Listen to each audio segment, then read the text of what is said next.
If you made it this far into the log, I think you have a pretty good idea as to what's going on. So, let's get right into it. At this point, Tulip believes that the number on her hand is related to what number car she's in. However, the number has been stuck at 109 for a week.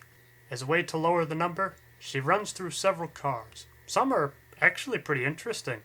The first is a musical theme, followed by a car jam-packed with ducks. I don't know what that's about. The next car I'd personally like to see myself going to, One Giant Monster Party. And I do mean monster. This is then followed by an Indiana Jones ripoff. It's nice to see the Alfred Molina character lives this time. Well, sort of. This tour then ends with the title, the Corgi car. Much like the cat in the last episode, these animals have the ability to talk.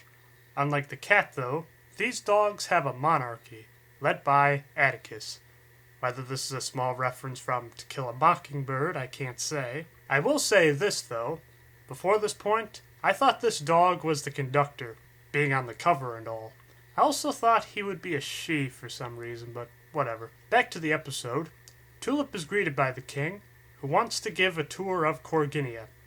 Tulip agrees, only so she can figure out how to get out of there. According to King Atticus, the door is over a deep river and through a dense forest. Once there, you have to solve the impossible puzzle. Before Tulip starts her journey, a shadowy figure appears.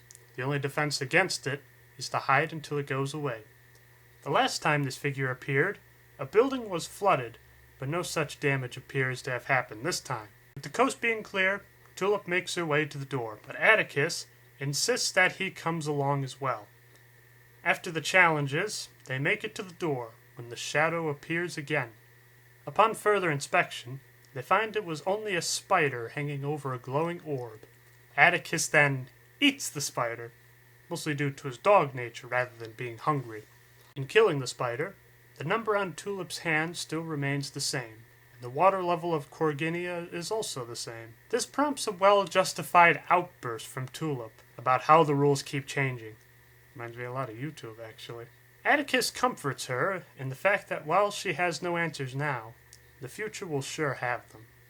Just then, there is a rustle in the distance. When they turn, they see what the king refers to as the real monster. It is currently distracted by taking out glowing orbs out of the car. Tulip takes this opportunity to ask, what is the impossible puzzle? Turns out, it's just opening the door. Being a corgi, this would be impossible. The next question becomes, what is this thing doing with these orbs? One decides to go for the direct approach. Before they can shut him up, the being hears them. After getting a good look at it, I kinda wonder if maybe an inspiration for the design was No-Face from Spirited Away. Anyways, its eyes turn into guns and fires at the group.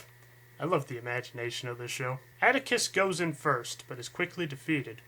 It seems Tulip is next, when the being gets in her face and says, "Return to your seat." You probably have the same idea I do. Perhaps this thing is really the conductor. Atticus is able to get back up and put one of the glowing spheres into place.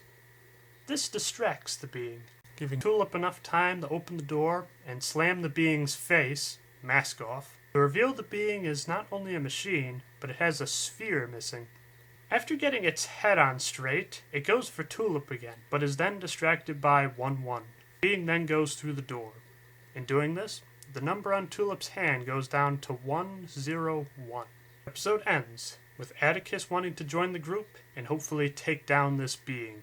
Maybe it's because I'm getting really vested into the story, but I feel like these episodes are getting shorter, and the temptation to watch another one afterwards is getting a lot harder to handle. Compared to the other two episodes, I felt this one had probably the most humor. Part of it being all the dog jokes. Having one myself, I can agree this is probably how a dog would sound if it could talk. I also feel the creators must have been pretty proud of this one. When you go to select the episodes on the DVD, the stills are from Corginia. One last thing to mention. With the possible conductor being distracted by 1-1, I almost wonder if he was supposed to be the sphere that went into the mask.